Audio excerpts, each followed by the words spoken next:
Manipur da THOKLIBA IRANG ASIDA MAPAL LAMGI KHUT YAORE HAINA PHONGDOKPA LEIKHRA PHAOBADA India LEINGAK Tuminna Leisilliba Asina Manipur Asi Center na Kari Amatta Khande Takpani HAINA CLF leader OKRAM IBOBI na PENDABA PHONGDORAKLI Wafa sing asi Leikhdraba Chingtham Anan Kumar gi imong manungna nanghauriba awabada saruk yaba lakpada paumi singdam hangna phongdokhibani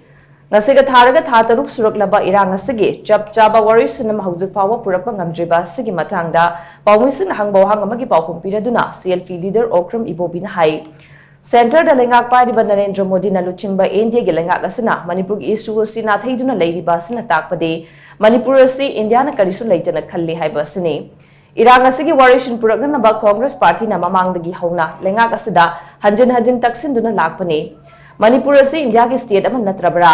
Manipur da THOKLIBA IRANG asida foreign aggression YAORE HAINA Ministry of External Affairs NIA state BJP party amadi state lengak na fauba phongdokhrabani Asigumba film asida India lengak na mathok taba thabak amata laukhataba sina takpadi Manipur bu karisu leiti haina khanbani Asigumba India lengak ki miyeng asi yaba ngamloi Asigumba government of India ki thong asi condemn tawi haina mangna makhata na phongdokhi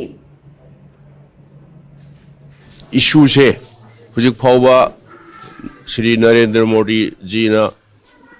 thaidana leiraga hujik phawba masi Manipur si Manipur ki problem se solve taunana ba hotna bidaba se masi akhoi opposition ne na haije bagi wanate Manipur si kari ne na khanba jano India ki pa akhoi hanjan haina akhoi di ikai re maram di response to bigadaba duna taroktrabani na Manipur si India ki saruk aman natrabra foreign aggression yaure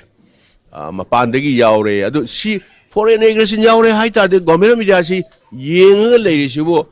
Manipur se kaning kaya suno aduga atopa leipakna lojagi suno kaso daka leite na khallaba jala no isuma misi mina se siri anan toiba sumaina kayam yamna hana jasuno moy haina thado ga thamibra koi strongest term da government of India leiriba state government se koi condemn tawe